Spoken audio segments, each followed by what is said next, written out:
Android studio এর virtual device ABD download করার জন্য আমি ফার্স্টে অ্যান্ড্রয়েড স্টুডিও ওপেন করে নেব। Open Android studio.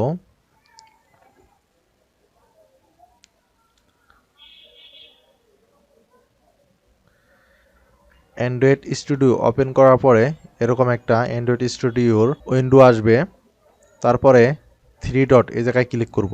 ক্লিক করার পরে দেখেন এই জায়গায় সবার নিচে ভার্চুয়াল ডিভাইস ম্যানেজার এই জায়গায় ক্লিক করব। ক্লিক করার পরে দেখেন ক্রিয়েট ডিভাইস এই জায়গায় ক্লিক করব।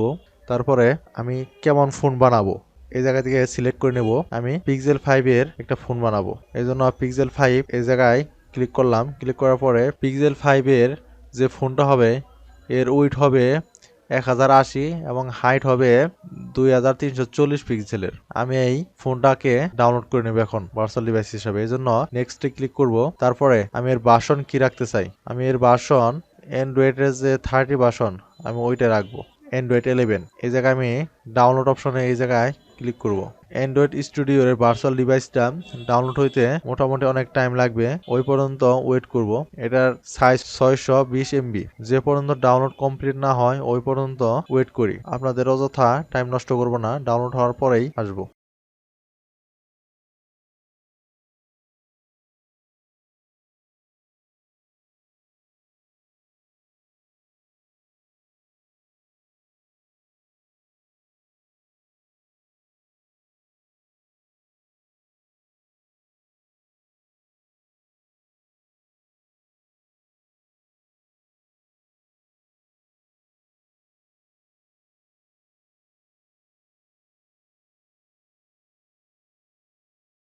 তারপর আমি ফিনিশ দিব।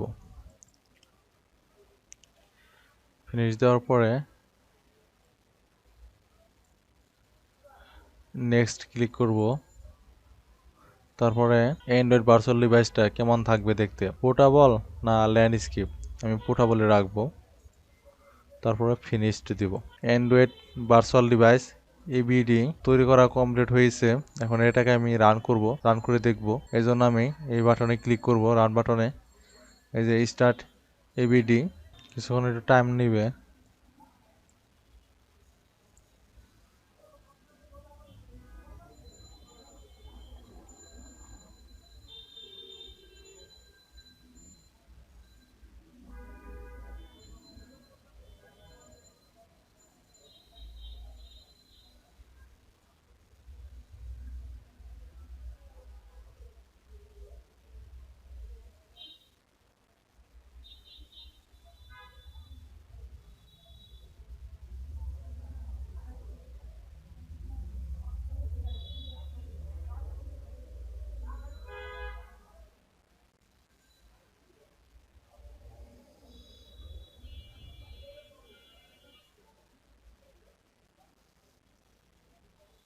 এই দেখেন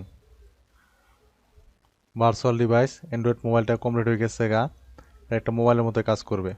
জায়গায় থেকে আপনি মোটামুটি অনেক কাজই করতে পারবেন মোবাইলের বিকল্প হিসাবে। আপনারাও চাইলে এমনভাবে ইন্ডিভিজুয়াল ভাবে অ্যান্ড্রয়েড স্টুডিওতে এবিডি ভার্চুয়াল মোবাইলটা রান করতে পারবেন। অ্যান্ড্রয়েড স্টুডিওর নতুন ভার্সনে একটা প্রবলেম হলো, অ্যান্ড্রয়েড স্টুডিওর ভিতরে যে রান বাটনে ক্লিক করে সরাসরি এমন করে অ্যান্ড্রয়েড স্টুডিওর যে এবিডি অ্যান্ড্রয়েডের ভার্চুয়াল ডিভাইস এটা এমন ভাবে ওপেন করা যায় না। অ্যান্ড্রয়েড ভার্চুয়াল ডিভাইস এবিডি এমন ভাবে ইন্ডিভিজুয়াল ভাবে ওপেন করার জন্য আজকের এই ভিডিও টিউটোরিয়াল। এমন ভাবে ভার্চুয়াল ডিভাইসটা ওপেন করার জন্য ফার্স্ট আমি অ্যান্ড্রয়েড স্টুডিও ওপেন করব। ওপেন করার পরে এই থ্রি ডট এই জায়গায় আসবো। আসার পরে ভার্চুয়াল ডিভাইস ম্যানেজার এই জায়গায় ক্লিক করব। তারপরে পিক্সেল 5 API 30 এই মোবাইলটা আমি ওপেন করবো, এই জন্য রান বাটনে ক্লিক করব। ক্লিক করার পরে Android virtual device ABD individual ভাবে ওপেন হয়ে গেছে। এটা দ্বারা যে কোনো অ্যান্ড্রয়েড অ্যাপ আমি রান করতে পারবো, টেস্টিং করতে পারবো। এখন আমি এবিডি এর ভিতরে ঢুকবো। একটা প্রজেক্ট ক্রিয়েট করছিলাম, আমি এখন এই প্রজেক্টটাকে নতুন যে ডিভাইসটা বানাইলাম এই ডিভাইসের মধ্যে ওপেন করব। এই জন্য আমি রান বাটন এই জায়গায় ক্লিক করব। কিছুক্ষণ ওয়েট করতে হবে কারণ গার্ডের বিল হইতেছে। গার্ডের বিল কমপ্লিট হলে অটোমেটিকলি অ্যাপসটা অ্যান্ড্রয়েডের ভার্চুয়াল ডিভাইস এবিডি তে ইনস্টল হয়ে যাবে। এই যে গার্ডেল বিল্ড কমপ্লিট হয়েছে। এই দেখেন ABD নামে যে একটা অ্যাপস তৈরি করছিলাম, অ্যান্ড্রয়েড অ্যাপস, এটা ওপেন হয়ে গেছে। আমি আবার দেখাই। এই দেখেন ABD নামে একটা অ্যান্ড্রয়েড প্রজেক্ট ক্রিয়েট করছিলাম। ওই প্রজেক্টের ABD যে অ্যান্ড্রয়েড অ্যাপসটা, এটা ওই অ্যাপসটাই হলো এটা। এটাকে আমি ওপেন করবো এখন। এই দেখেন ওপেন করার পরে হ্যালো ওয়ার্ল্ড, অর্থাৎ এই দেখেন হ্যালো ওয়ার্ল্ড। আপনারাও আপনাদের পিসিতে এমন করে Android virtual device ABD Android স্টোরের বাইরে আলাদা করে ওপেন করে নিতে পারবেন।